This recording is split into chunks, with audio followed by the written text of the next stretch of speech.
మానవతా విలువలను తిరిగి మేల్కొల్పడం ద్వారా ఒత్తిడి లేని, హింసలేని సమాజాన్ని నిర్మించాలనే ఆయన లక్ష్యం ప్రపంచవ్యాప్తంగా లక్షలాది మందిని ప్రభావితం చేసింది. యుద్ధం, వైరుధ్యం, తీవ్రవాదం ప్రబలిపోయిన ఈ నేటి ప్రపంచంలో ఆయన అహింసా విలువలను పునరుద్ధరించారు. ఈ గోళం మీద అందరి ముఖాలలోనూ చిరునవ్వు తీసుకురావాలనే అంకితభావం ఆయన కలిగి ఉన్నారు. జాతి, జాతీయత, ఇంకా మతం అనే హద్దులకు అతీతంగా ప్రపంచాన్ని ఐక్యం చేసిన మానవతా నాయకుడు, ఇంకా ఆర్ట్ ఆఫ్ లివింగ్ వ్యవస్థాపకులు అయిన శ్రీ రవిశంకర్ గారి గురించి తెలుసుకుందాం. గురూజీ అని ప్రేమగా పిలువబడే ఆయన దక్షిణ భారతదేశంలో 1956వ సంవత్సరంలో జన్మించారు. ఆయన బాలుడిగా ఉన్నప్పుడే తరచుగా లోతైన ధ్యానంలో నిమగ్నమయ్యేవారు. 4 ఏళ్ల వయసులోనే భగవద్గీత పఠించి గురువులను ఆశ్చర్యచకితులను చేశారు. 17 ఏళ్లు వచ్చేసరికి ఆయన వేదవాంగ్మయంలో విద్వాంసుడై ఆధునిక విజ్ఞాన శాస్త్రంలో కూడా పట్టుబద్దులయ్యారు. 1981లో ఆర్ట్ ఆఫ్ లివింగ్ అనే ప్రభుత్వ ఇతర మానవీయ విద్యా సంస్థను ప్రారంభించారు. 1997లో జెనీవా ముఖ్య కేంద్రంగా అంతర్జాతీయ మానవతా విలువల సమాఖ్య నిర్మించారు.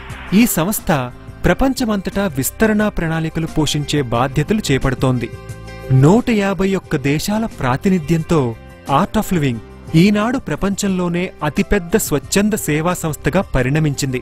శారీరక, మానసిక, భావాత్మక పరంగా ఉన్నత స్థితి పెంపొందించే సుదర్శన క్రియ అనే శక్తివంతమైన శ్వాసక్రియ శ్రీశ్రీ ప్రపంచానికి అందించిన అద్వితీయమైన కానుక. ఆర్ట్ ఆఫ్ లివింగ్ నా ఆరోగ్యాన్ని 100% మెరుగుపరిచి నా జీవన ప్రమాణాన్ని బాగుచేసింది. ఆయన పరస్పర సంభాషణలు, బహిరంగ సమావేశాలు, బోధనలు, వర్క్షాపుల ద్వారా 30 కోట్లకు పైగా జనాన్ని ప్రపంచవ్యాప్తంగా ప్రభావితులను గావించారని అంచనా. ఫిబ్రవరి 2006లో భారత్లోని బెంగళూరులో జరిగిన ఆర్ట్ ఆఫ్ లివింగ్ రజతోత్సవ వేడుకల్లో సేవాతత్వాన్ని ఇంకా సంఘీభావాన్ని ఉత్సవం చేసుకోవడానికి 110 దేశాల నుండి 25 లక్షల మంది జనం సంఘటితమయ్యారు. శాస్త్రీయంగాను, ఆధ్యాత్మికంగాను పరమ పూజ్య శ్రీ రవిశంకర్ గారి పంథాను ఇక్కడ సమావిష్టులైన 10 లక్షల మంది అవలంబించినట్లయితే మనం అందమైన, ఆనందదాయకమైన, ప్రగతిశీలమైన సమాజాన్ని సృష్టించుకోగలం. విశ్వజనన మానవాళికి ఆర్ట్ ఆఫ్ లివింగ్ యొక్క ప్రాముఖ్యతకు ప్రత్యక్ష సాక్షిగా నేనిక్కడున్నాను. సౌహార్దం యొక్క మార్గంలో ఆర్ట్ ఆఫ్ లివింగ్ సంస్థ మానవాళికి సౌహార్దంతో సేవ చేస్తోంది.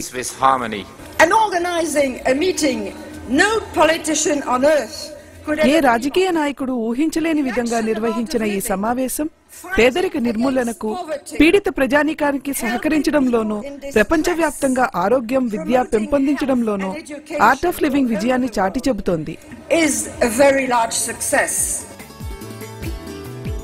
సాంఘిక పరివర్తన తేవడంలో అత్యంత శక్తివంతమైన సాధనంగా నేడు ఆర్ట్ ఆఫ్ లివింగ్ పురోగమిస్తోంది. ఈ సంస్థ వైరుధ్యాల పరిష్కారము, విపత్తులను అధిగమించడం, గాయాల ఉపశమనం, ఒత్తిడి నిర్మూలన, ఖైదీల పునరావాసం, యువత, ఇంకా స్త్రీ సాధికారికత, విద్య, స్వయం ఉపాధి, ప్రాచీన జ్ఞాన పునరుద్ధరణ మొదలైన అనేక రంగాలలో కృషి సలుపుతోంది. ప్రకృతి వైపరీత్యాలకు గురి అయిన ప్రజలకు సత్వరమే సేవలందించడం, ఇరాక్లో యుద్ధం తరువాత గాయాల నివారణ, భారతదేశంలో రైతులను ఆత్మహత్యల నుండి మరల్చడం వంటి అనేక అంశాలపై ప్రపంచవ్యాప్తంగా ఉన్న స్వచ్ఛంద సేవకులను ప్రతిస్పందించేలా ప్రేరేపిస్తోంది. మహారాష్ట్రలోని విదర్భ ప్రాంతంలో వేలాది మంది రైతులు పంట నష్టం, అప్పుల బాధ భరించలేక ఆత్మహత్యలకు పాల్పడిన తరుణంలో రైతులకు చేయూతనిచ్చే విస్తారమైన కార్యక్రమం ఆరంభించబడింది. ఆర్ట్ ఆఫ్ లివింగ్ చర్యలు ఆరంభించిన 512 గ్రామాలలో ఆత్మహత్యలు నివారించబడ్డాయి.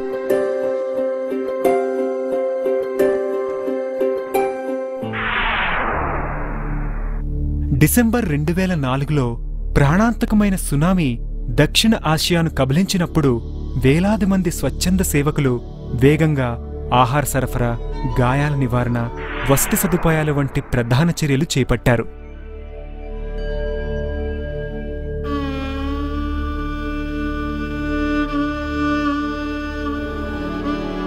ఆగస్టు 2005లో కత్రినా తుఫాను అమెరికాను తాకినప్పుడు ఆర్ట్ ఆఫ్ లివింగ్ చెల్లాచెదురైన ప్రజలకు అవసరమైన ఒత్తిడి, గాయాల ఉపశమన కార్యక్రమాలు చేపట్టి ప్రతిస్పందించింది.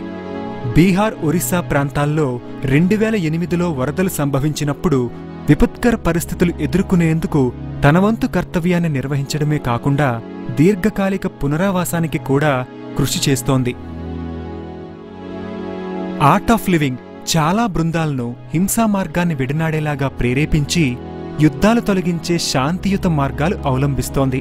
ప్రశ్నించరాని ఐక్యతతో తటస్థ మార్గ అవలంబిగా మన్ననలందుకునే శ్రీశ్రీ యుద్ధపీడిత ప్రాంతాలైన కొసావో, ఇరాక్, కశ్మీర్ ఇంకా శ్రీలంకలోని ప్రజలను దగ్గరకు తేవడంలో కృతకృత్యులయ్యారు. ప్రధానమంత్రి నౌరీ ఆల్ మలాకీ ఆహ్వానం మేరకు 2007 ఇంకా 2008 సంవత్సరంలో శాంతిదూతగా ఆయన ఇరాక్ సందర్శించారు. గురూజీ చాలా గొప్ప వ్యక్తి. ఇరాక్పై ఆయన చూపించిన ఆసక్తిని అభినందిస్తూ ఆహ్వానిస్తున్నాం. ఇరాక్లోని పీడిత ప్రజానికానికి స్వస్థత చేకూర్చే అనేక ప్రయత్నాలలో గాయాల ఉపశమనం, స్త్రీ సాధికారత, పాఠశాలలు నెలకొల్పడం వంటివి ఉన్నాయి. కాశ్మీర్లోని వివిధ వర్గాల ప్రజలను దగ్గరకు తెచ్చి భారత సరిహద్దు రాష్ట్రంలోని వైరుధ్యాలను శాంతియుతంగా పరిష్కరించడంలో ఆయన నిమగ్నమై ఉన్నారు. నా పేరు మొహమ్మద్, కానీ మిలిటెంట్గా మారాక నన్ను ఖలీద్ అని పిలిచేవారు. మాకు తుపాకులు, ఆయుధాలు ఉపయోగించడం నేర్పించేవారు. మా ప్రాణాలు పనంగా పెట్టి టెర్రరిజం వ్యాప్తి చేయమని ఆదేశించేవారు. AOL శిక్షణ పొంది శ్రీశ్రీ గారిని కలిశాక తప్పుడు మార్గంలో ఉన్నట్లు గ్రహించాం. కశ్మీర్లో ప్రేమ, అహింస వ్యాప్తి చేయాలని నిశ్చయించుకున్నాం. ఆయన అహింసా సందేశం భారత్లోని కమ్యూనిస్టు సంఘాల తిరుగుబాటుదారుల హింసను అణిచివేయడంలోనూ, హింసా వైషమ్యాలను పోగొట్టే శాంతియుత మార్గాలు కనుగొనడంలోనూ విజయం సాధించింది. బుల్లెట్లు విడిచి బ్యాలెట్లు చేపట్టండి అనే ఆయన సందేశం 2009లో జరిగిన ప్రజాస్వామ్య ఎన్నికల్లో చాలామంది మావోయిస్టు నాయకులు పాల్గొనేలాగా చేసింది. ఆయన అనేకమైన సంఘ సాధికారిత కార్యక్రమాలు చేపట్టారు. అవి మానవతా విలువలను, బడుగు వర్గాల ఆత్మగౌరవాన్ని పెంచి సాంఘిక పురోభివృద్ధి పరిరక్షణలో గ్రామస్తులు కూడా భాగస్వాములయ్యేలాగా ఉత్తేజితులను చేస్తున్నాయి.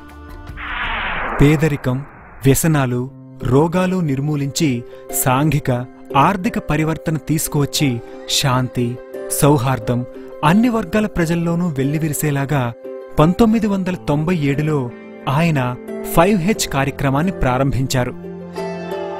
యువకులు సంఘ ప్రణాళికలు చేపట్టేలాగా యువ నాయకత్వపు శిక్షణా కార్యక్రమాన్ని 1995లో ఆయన ప్రారంభించారు. నేను చాలా ఎక్కువగా పొగ తాగేవాణ్ణి, ఒక చేపలాగా తాగేవాణ్ణి. కానీ కోర్స్ చేసిన తరువాత పొగ తాగడం, మద్యం తాగడం మానేశాను.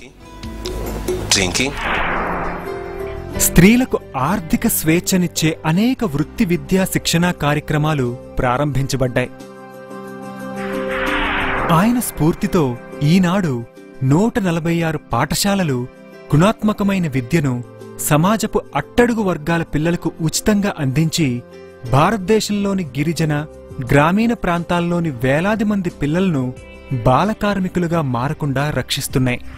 ధనులైనా నిర్ధనులైనా అందరికీ ఆధ్యాత్మికత జన్మ హక్కు అనే నినాదంతో ఐరోపా పార్లమెంట్లో కార్యాలయ సంస్కృతి మరియు ఆధ్యాత్మిక సమ్మేళనం ప్రతి సంవత్సరం ఆర్ట్ ఆఫ్ లివింగ్ నిర్వహిస్తోంది.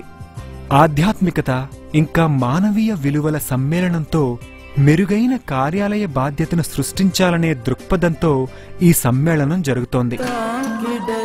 శాస్త్రీయ కళా సంస్కృతిని పునరుద్ధరించాలనే ధ్యేయంతో వారు కేరళలో 1200 మంది నృత్య కళాకారులతో నిర్వహించిన మోహిని అట్టం అనే నృత్య రూపకం ప్రపంచ రికార్డుల గిన్నీస్ బుక్లో అరుదైన సంఘటనగా చోటు చేసుకుంది. 2006 ఫిబ్రవరిలో నిర్వహింపబడిన ఆర్ట్ ఆఫ్ లివింగ్ వారి రజతోత్సవ వేడుకలు బెంగళూరులో 3800 మంది సంగీత కళాకారులు పాల్గొన్నారు. గిన్నిస్ బుక్ ప్రపంచ రికార్డుల్లో 1000 మంది సితార్ కళాకారుల నాద సమ్మేళనం బ్రహ్మనాథ్, ఇంకా 2750 మంది సంగీత విద్వాంసులు, 1,00,000 మంది ప్రజలు కలిసి నిర్వహించిన సంగీత ధ్యాన సంధ్య అంతర్నాతులు కూడా చోటు చేసుకున్నాయి. పర్యావరణంతో మన సన్నిహిత సంబంధం పైన ప్రగాఢమైన విశ్వాసం కల వ్యక్తిగా వారు హరిత భూ ప్రణాళిక ప్రారంభించారు. ఈ ప్రణాళిక ఇప్పటి వరకు 96 లక్షల మొక్కలు నాటింది. 35 లక్షలకు పైగా మొక్కలు నాటేందుకు ప్రతిజ్ఞ పూనింది. విభిన్న సంస్కృతులు, మతాల మధ్య పరస్పర అవగాహన, సౌహార్దం పెంచాలనే లక్ష్యంతో ఆయన విభిన్న సమావేశాల్లో పాల్గొని ఉపన్యసించారు. మార్చి 2007 వాషింగ్టన్ డీసీలో ఆయన విభిన్న ప్రజల మరియు సంస్కృతుల మధ్య అవగాహన, సౌహార్దం పెంపొందించడం యొక్క ప్రాముఖ్యతను తెలిపే విశ్వ మానవతా విలువలను ప్రకటించారు.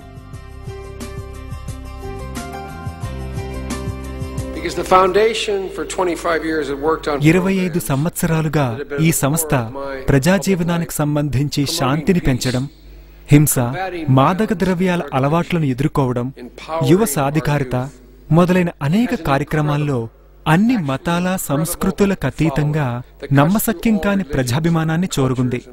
ఈనేటి ప్రపంచంలో ఇది చాలా కష్టసాధ్యమైన పని.